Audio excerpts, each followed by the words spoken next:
Isa sa mga bagay para makamove on ka. Ang gawin mo, i-block mo siya. Zero contact. Para makamove on ka, then you will have peace. On the other hand, you will not have peace if you forgive and keep getting harm.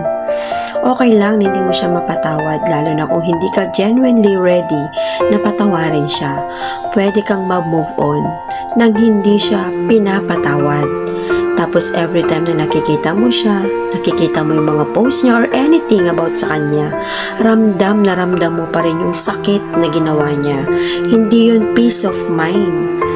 Tapos sasabihin mo nakamove on ka na dahil napatawad mo na siya, pero nasasaktan ka sa tuwing nakikita mo siya. Ginagago mo lang yung sarili mo hindi ba? Hindi ka makamove on dahil ayaw mong mag-move on. Mahirap kalaban ang sarili. So kung gusto mo talagang mag-move on, i-block mo siya.